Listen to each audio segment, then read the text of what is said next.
Chancellor, can you believe you're leaving? I'm trying to get my mind around it, yes.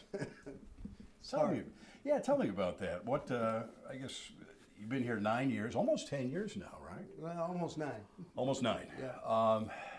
What led to your decision to move on? Well, the first decision I made was was back in November of last year, and I pretty much have been very clear when I took this job that I would stay at least up to potentially a decade, because I fundamentally believe you can stay in these jobs too short of a time to be effective, but you can also stay in them too long to be as effective as the institution might need. So my transition that I announced back in November of 2024 was that I was stepping out of the chancellor's role, and notwithstanding that the written notice that we prepared didn't have the word retirement anywhere in it, 99.9% of the people thanked me and wished me well in my retirement. So the goal was to move out of the chancellor's role and to move to Chicago and work on a couple of the initiatives we have there, like the Illinois Quantum and Microelectronic Park or Discovery Partners Institute. But didn't quite work out that way. It was shortly after that announcement was made, within 48 hours. I must have gotten contacted by probably 60% of the 24 open R1 university presidencies across the country. And the rest of the story. The only one that I really engaged with was the University of Washington. Yeah, where you'll be heading after this. Yes. So what are the thoughts going through your mind now? You're proud of your tenure here. It has to be a little bit melancholy to leave, though, isn't it? It is truly mixed emotions, and it's not. I didn't say this because it has a nice ring to it. This is one of the most difficult decisions that I've had to make, primarily because this is like leaving home for my wife and myself, and it didn't take nearly 9 years for the University of Illinois and this broader community, and actually the state of Illinois, kind of gets under your skin. And it feels as much as home to me than any place I've lived across my lifetime. And it's because it's an amazing university. It's been my great honor to serve. And we have connections here that I think run pretty deep. So it is almost like leaving home to go someplace different. But you make an interesting point. You said a little earlier that you can stay too short a time and too long a time. We don't know who's going to be taking your chair.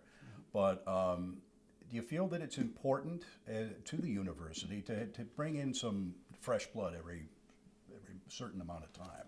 I think it's generally true for most universities, and there are a few exceptions where, like the place I'm going, the president there, just like my old boss at Minnesota, came in as an assistant professor, became department head, became dean, became provost, became interim president and president. That's a very small percentage of academic leaders. Mm-hmm. The rest have a tendency because stuff happens in these jobs, maybe not stay long enough to be impactful or to see their big vision come to fruition. But others, you can get comfortable in this job, not too comfortable. But you have to also understand that there's always going to be additional work to be done. Are you grateful for your ability to hopefully move the university forward? I'm very grateful for what I've been able to do here. But I also know that there's a value proposition of someone coming in and hopefully build on what we've invested in here, not do a reset, because that would be a tremendous waste of time and energy. I think the university is on a great path, and we're certainly will be looking forward to welcoming the next chancellor who appreciates where we've gone over the last nearly 9 years, and we'll have a great vision of how we can move the university even further in the next decade ahead. I know it's a cliche question, and you talk a little bit about your tenure. But what are your accomplishments? When you look back over the past almost 9 years, what are you most proud of here at the university? Well, it's a fairly long list because I can tell you I'm most proud of the team that we've been able to build here. I think I have one of the strongest teams of any university chancellor or president in our education. And because of the team we've been able to really bring to fruition a big vision of making the university accessible and affordable. We are spending about $70 million a year more than what we were spending when I first came here in 2016 on financial aid. That has allowed us to grow the enrollment and the graduation rates and effectiveness of the university. So we're very proud that we had the largest class in the history of the university this past fall, 9,008 first-year students. We're very, very proud of the fact that we have seen growth in the faculty in the last few years for the first time in a long time. We've seen our number of tenure-track faculty exceed 2,000 because we had a deliberate effort to hire more faculty to meet the needs of the growing student population and growing student body. Very proud of what we've done on the access and affordability front. We started something called the Illinois Commitment, which was a part of our strategic goal to make education accessible and affordable, to take the issue of what does it cost to attend this university in terms of tuition and fees. We started Illinois Commitment to take that notion off the table because most people had an overly inflated view of what it cost in terms of tuition and fees, and therefore some of those students weren't even applying to this university. Illinois Commitment made it possible us to take the notion of cost off the table and send a very strong message that if you prepare yourself, you too can have an Illinois education. Extremely proud of the fact that more than 24% of our students on a first-year class received the Illinois Commitment, and only now we have more than 5,570 something students who pay no tuition and fees to attend this university. You mentioned enrollment. It's up 26% during your time here. Yes. How did you boost the enrollment to that level? And do you think are we capped out at about what the university can do now, or can it grow even larger? It can grow even larger. There would have to be some additional decisions made about beds. You know, students like to sleep in beds for some strange reason. Dormitory space is one of the limiting factors where we know we could be even higher in our first year class this coming fall than we are going to be. The biggest limitation is having the number of beds in our own housing environment because you know we require all first year students to live on campus. But what has happened over time, the learning environment here, both in the classroom and out of the classroom, is so rich.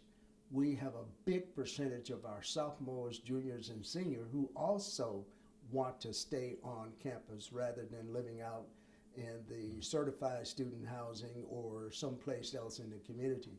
So it's put a really big demand for beds, and that's one of the limiting factors. So yes, we will eventually be significantly more than 60,000 students on this campus. We probably won't reach that this coming fall because we intentionally can only allow it to grow so far.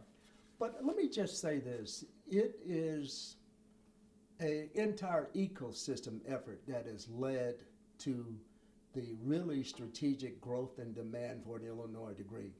And we probably have seen that grow in the last 9 years, as you said, by 25%, more than 15,000 new students at this campus since I came here in 2016. A lot of it is built on the more than 158-year history of excellence at this university, but a lot of it has to do with the realization that students know that if they get admitted to this university, first of all, they're going to graduate. So it's not just about admission, it's access to what? It's access to an amazing education that they will go on once they graduate to have amazing careers and redefine the word impossible and just give back to the community. And a lot of it has to do with the experience on campus as well. And I would be remiss, and Josh Whitman and my colleagues in DIA would be a little upset if I didn't give them some credit for that growth, because you've seen our athletic program really under Josh's leadership in the last 10 years move to a tradition of, first of all, being more competitive, and from being just competitive to now winning Big Ten championships in basketball 3 years in a row. a couple of football conferences, bowl games that we've done very, very well in. And the entire athletic ecosystem now is rich under Josh's leadership, and of course our amazing coaches, not only across basketball and football, but across the whole ecosystem. A lot of folks don't want to acknowledge this, but that drives applications, and it drives people wanting to identify with your university. So good sports equals good students. Absolutely. That's truly been our case. But we also know that once they get here, they will be successful because we spend a lot of money to make sure they have the wraparound services they need to graduate and to be successful. Let's talk a little bit about the other big achievement I'm sure you feel proud of is Illinois has always been one of the great research institutions of the world. What has happened to this place as a research facility during the time you've been here?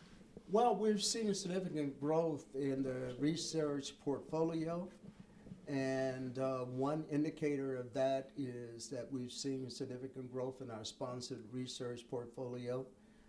And as of January, we saw for the first time our research expenditures to exceed $755 million. And that is huge, considering our College of Medicine is technically only about 5-6 years old. When we started that, we just graduated to 4th class. So what I'm saying is we don't have the big clinical research infrastructure that will truly drive this place way over $1 billion in sponsored research the way most of our peers are. But notwithstanding that, the really growth in the research is because I can tell you this place attracts some of the best and the brightest faculty from across the world. They're the ones that are driving that research and innovation portfolio. They're the ones that are writing the grants that historically has garnered us 1% of the NSF-sponsored research budget. They're the ones that are writing the grants to Department of Energy and Department of Defense. The whole alphabet soup of federal agencies is one of the things that we're extremely proud of. We work real hard to hire the best and the brightest and to promote them and to give them the resources to attract the best and the brightest graduate students from around the world. And that is what's created this really robust research and innovation infrastructure. And let me just leave you with this as a more contemporary example of how we are fundamentally different than a lot of our peers. You know, it's gratifying when you have the governor of the state recognize that the approach that you're using is something new and different. I think Governor Pritzker has a lot of confidence in this university because we created something that we call radical partnerships, where we've demonstrated that as part of our land grant mission, we are very, very good at partnering with others to write these grant proposals or put these big innovative ideas on the table. And I say partner with others because my philosophy, and I know people are grown a little tired of hearing me say this, they only got about a few weeks left to hear me say this, but most of the world's problems are too large and too complex for any one professor or any one university to solve alone. And we have a number of these radical partnerships in place. The first one was the Chicago Quantum Exchange that we did with Bob Zimmer at the University of Chicago. God bless Bob Soul, he was a great leader, and we were very pleased to work with him on that. Then the next piece of this was the Chan Zuckerberg BioHub, where we partnered with Northwestern, University of Chicago, Fermilab, Oregon, the number of different entities to create this Priscilla Chan Mark Zuckerberg BioHub, $250 million to elucidate and discover what causes inflammation. It's critically important because we know most people don't die of the disease, they die of a cascade of inflammatory responses. That's what caused 50% of people to die because of their illness, is because of inflammation. And those most recently, the governor put a big label of confidence in us by asking us to lead the Illinois Quantum and Microelectronic Park. He asked the University of Illinois to lead that in partnership with Northwestern, Chicago, Fermilab, Oregon National Lab, city colleges, Chicago State University, and a number of other entities. And he basically said, because we've been able to demonstrate, he didn't say these words, but he knows we play well with others, particularly when there's a lot at stake in terms of bringing about the innovation that's going to save lives, redefine the word impossible. And I can tell you in this area, there's nothing bigger than trying to make sure that the state of Illinois and therefore this country is a leader in quantum and microelectronics. And so this is an example of how that research portfolio, we didn't really have a place-based strategy in Chicago in 2016. But now we have these multiple examples of how we're creating these seamless partnerships with others. And we now have Discovery Partners Institute. That vision is being rethought. And we just had a meeting this morning about how that place-based strategy is going to be another iteration in terms of how the University of Illinois, Urbana-Champaign will always be an Urbana-Champaign. But I learned from a guy named Brooks Katz from Brookings that if you're a university like ours and you want to remain relevant for decades and beyond, you have to have a strategic and high impact presence in the city where most of your constituents live. We're a land-grant university, and we know that the biggest part of the population of the state is in Chicago. While we will always be anchored here, we have to have a strategic and high impact presence in the city of Chicago. 2016, other than Alumni Center and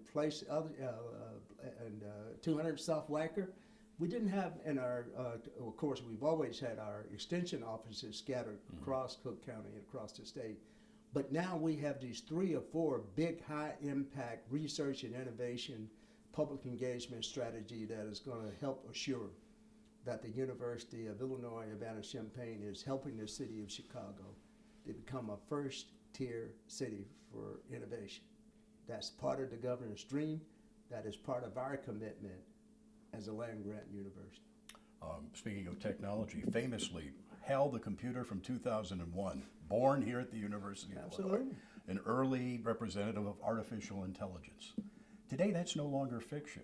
No. What is the U of I's role in developing artificial intelligence? We played a significant role, and I tell people, everybody try to take credit for inventing the internet. We played a major role in that, and now the next iteration of that is AI, because we're the ones that created a lot of the basic infrastructure that makes machine learning, artificial intelligence possible.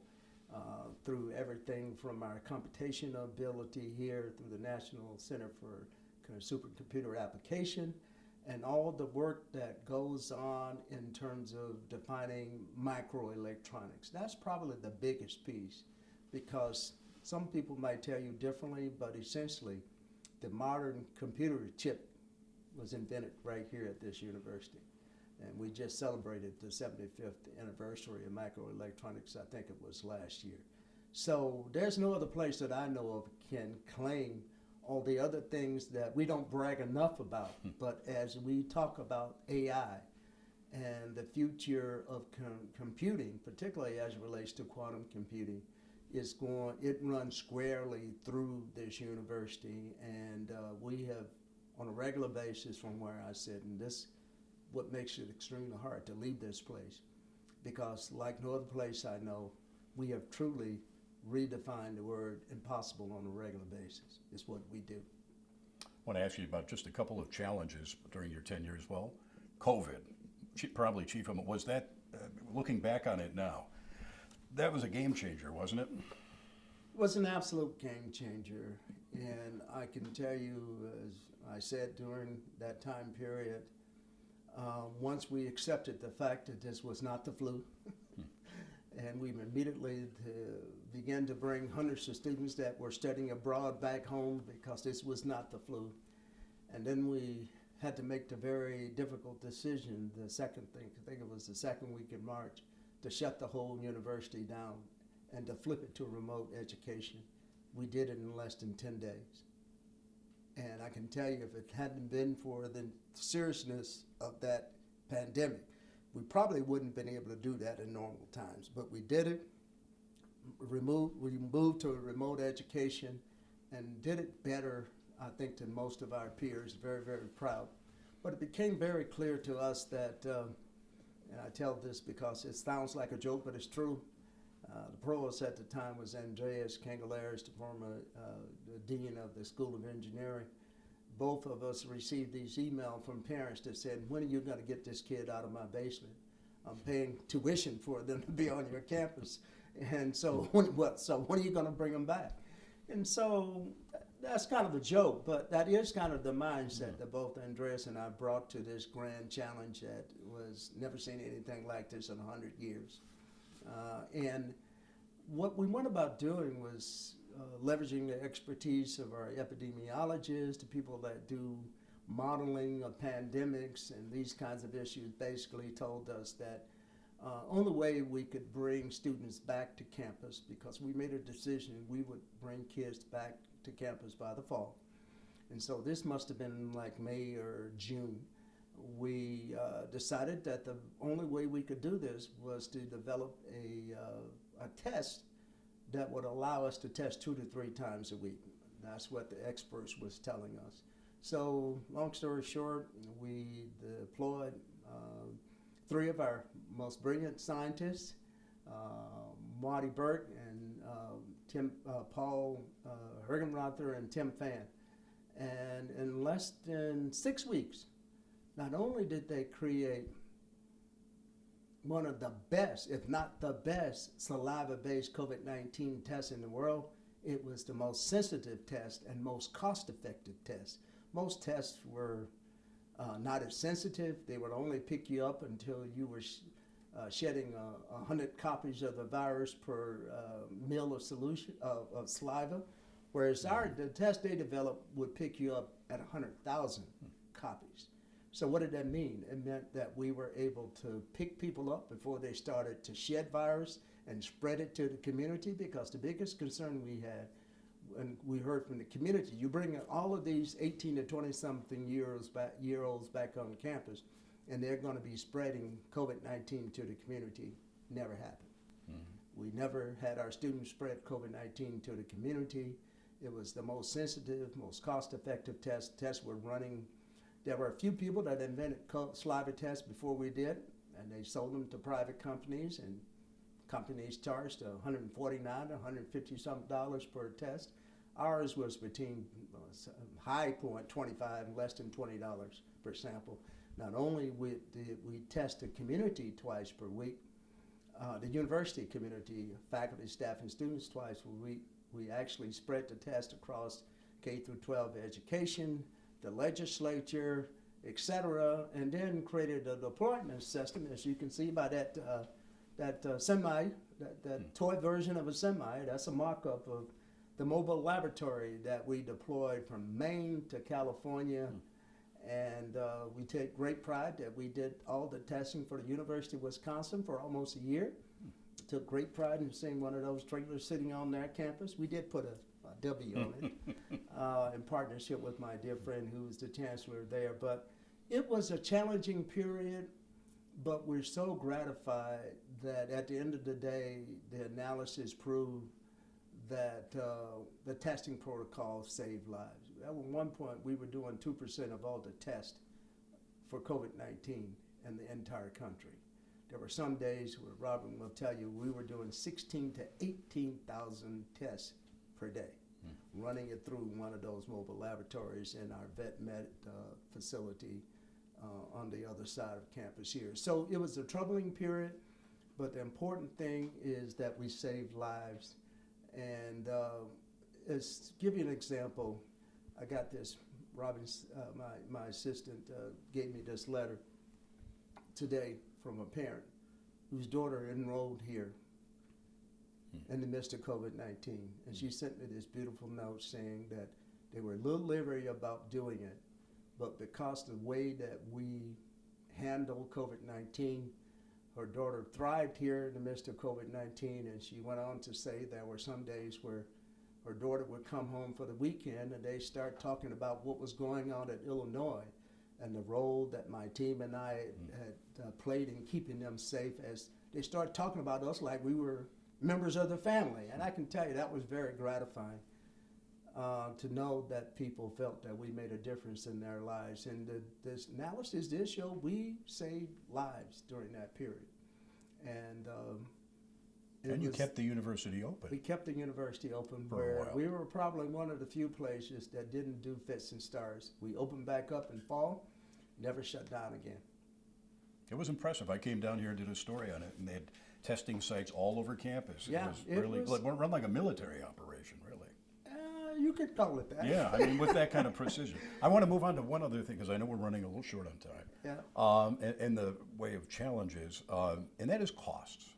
As a parent, with kids who are of college age now, I look at costs of various universities, and University of Illinois is, I know that you say there's a perception out there that it's high, and it scares a lot of people away, but when you look at the numbers, tuition is a little bit higher than, I think it's second highest in the Big Ten. Not anymore.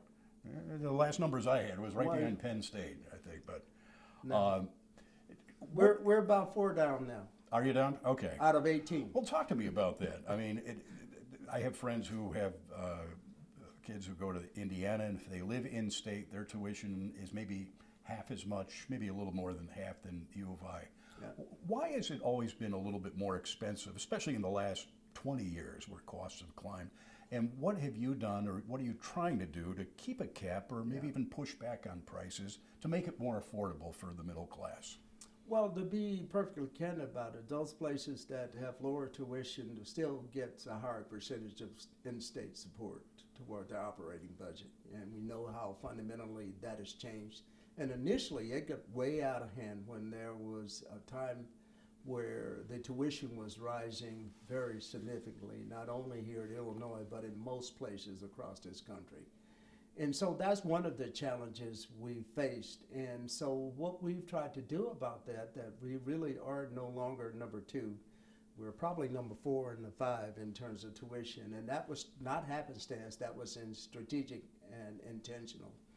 And so what we've done is that, we had this very successful campaign where we set out to raise $2.25 billion, and we raised about 2.7, almost $3 billion. And the number one request as part of that fundraiser was philanthropic support to support our students. And so that has helped tremendously. We've leveraged a lot of our own resources to keep education accessible and affordable. And notwithstanding how we fall in that ranking of Big Ten schools, I can tell you one of the things that we're very, very proud of is that almost 57 to 60% of our students graduate with 0 debt. And so what's important for us is to try to provide an opportunity for more of our students to graduate with, I don't believe in anything free, but a debt-free education means a lot to me personally as the chancellor of this university. It means a lot to the parents and the students that come here to pursue an education. It's lost on far too many people that the majority of our students pay less than $3,000 in tuition and semesters. So there's a lot more to unpack behind this story, but we do want to leave you with the following. Still to this day, even including the Illinois commitment, if you're from a family that makes $75,000 or less, because of the amount of financial aid that we pour into our university and provide to students, University of Illinois, Urbana-Champaign is the most affordable institution in the state of Illinois. And so that's why keeping our support where it is today is critically important, because if we get a decline in our financial support that we get from the MAP program, or even our baseline allocation from the state, we'll no longer be able to spend the tens of millions of dollars for Illinois commitment, where kids can graduate from this university and never pay a dime in tuition. Well, let's talk about that. You mentioned support, federal government. You read the paper, you see what's happening in Washington. Yes. How is this potentially going to impact this great institution and other colleges. It could be very disruptive to all of us, even private university, because all of us have a certain amount of Pell students. We're very proud of the fact that we have a very high percentage of Pell students at this university. And the way that we package financial aid is kind of insider terminology, but it's what we call last dollar in. What that means, once a student, we understand how much federal support they're getting, like Pell, and then whether there's how much state support they're getting, like the MAP program. Then we look at what the difference is, and we bridge that gap in order for them to pay zero tuition to attend this university.